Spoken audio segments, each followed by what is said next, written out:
which means our menu for today is broken up in 4 parts.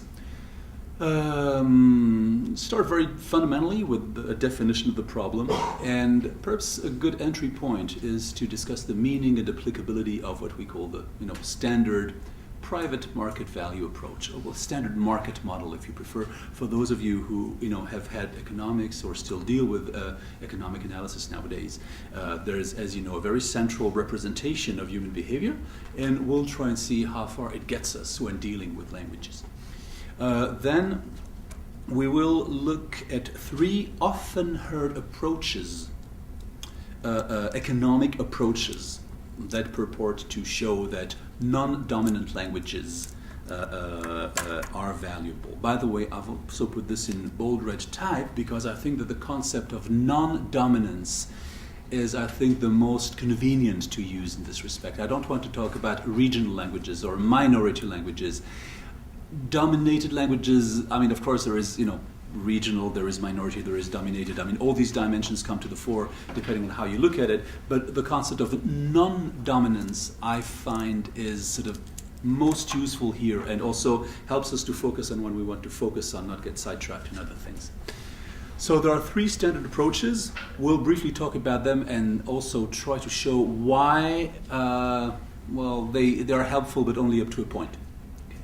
And then we will look at a 4th approach, which I think is ultimately more powerful, which is to talk about welfare and welfare theory, which is not about welfare checks at all. Welfare in economic analysis means a general theory of well-being. Okay, so we'll get to this.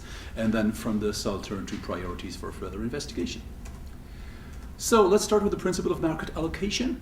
Generally, the basic approach of economic theory is to say that if something is good, and instead of bad, that is, then people will want it. And unless there is downright oppression, physical coercion, etc., in which case economics has very little to say, right? Well, there are still some niche areas that economics can say something about, even in cases of extreme duress, oppression, coercion, but not much. So we have to move this aside and assume that there is no such thing as downright oppression. And in cases where people have a certain degree of choice as to what they want, if people find that something is good, then what they will do is they will express a demand for it. And if there is demand, normally supply follows. Somehow it follows. And if there is no supply, then there is, I believe, a very strong presumption that it means demand isn't strong enough. So there is a supply for cardboard folders, for pens, for clothing, for books, etc. Books, although it's a slightly different case, but microphones, computers, because there is a supply, because there is a demand for it, and this demand is strong enough, is manifest enough. And if something does not exist, a priori it might well be that simply it doesn't exist because people don't want it.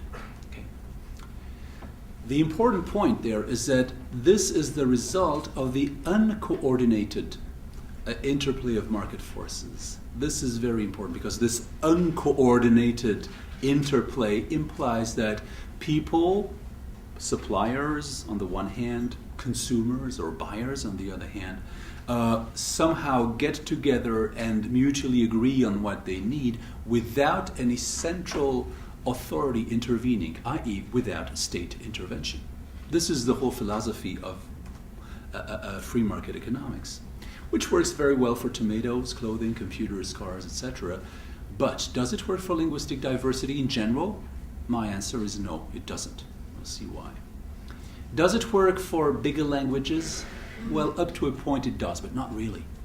And does it work for non-dominant languages? In my view, not at all.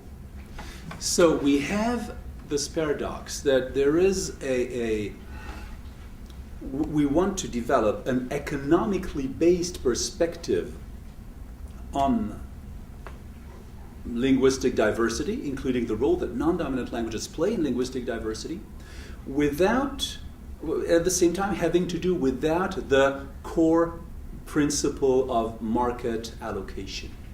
So we have to move away from some bits of economics, yet at the same time be able to deploy an economic argument. So let's see what do we have to do this, right? Well, one way of looking at the value of languages is to look the essentially human capital theory. And in human capital theory, you look at language as a skill. So if you speak language J, LJ on this slide, then your wage rate, symbolized by W, will be higher. Therefore, the first derivative is positive for those who remember their calculus. Right? So if this first derivative is positive, not just in a mathematical model, but also if you have data to show this, then you would say, okay, well, language is valuable. So why not? Yeah, that's one standard way of looking at this. So you can estimate net earnings differentials, or what we call rates of return on the language. And there are many empirical studies on this. However, these empirical studies only take us that far. What do we have? So first of all, we have many empirical studies documenting the value, the rate of return, on the locally dominant language by immigrants. So you have a raft of things about telling you that when Hispanics move to the United States and if they learn English, they benefit from it. Big surprise. As a non-native speaker of English, when I come to the United States, I realize that if I didn't speak English, things would be a bit more difficult, wouldn't they? Right? So it's not terribly surprising. What else do we have?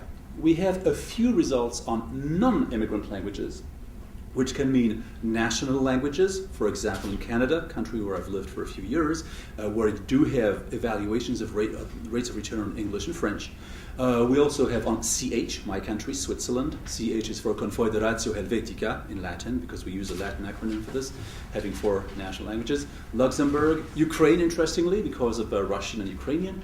Also English, which is not an official language in Switzerland or in Luxembourg. So we have evaluations of the rates of return. And these rates of return are significant, statistically significant. They're positive. Sometimes they can be very high, which means that such languages as elements of your human capital do carry value in the economic sense. But we have no returns on various non-dominant languages. No results on regional or minority languages. We have only circumstantial evidence that suggests low or non-significant rates of return, sometimes even negative ones. For example, there is one study about the value of Aymara and Quechua in Bolivia, and lo and behold, it seems that the coefficient is negative, i.e., even if you speak Spanish, the very fact that you speak Aymara or Quechua seems to be associated with lower earnings. So some people say, well, this is a golden argument to eradicate Aymara and Quechua. See where it takes us. Right? So we want to be careful when using these kind of materials. Right? And there is hardly any results on immigrant languages. Some studies have been carried out in Canada and in Switzerland, where we have non-significant rates of return on them.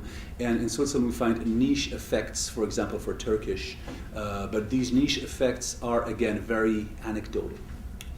So there is a lot of literature there. It does not help us very much. And why does it not help us very much? In general, because it omits what I would call non-market value. But non-market value, as we will see, is economically relevant.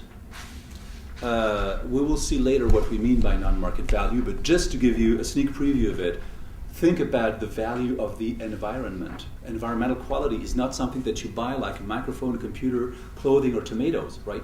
It is nevertheless economically valuable, which is why we have environmental policies. Right? Another very technical problem has to do with aggregation. The sum of private values is different from the social value. That's a more technical point. We don't have the time to get into this.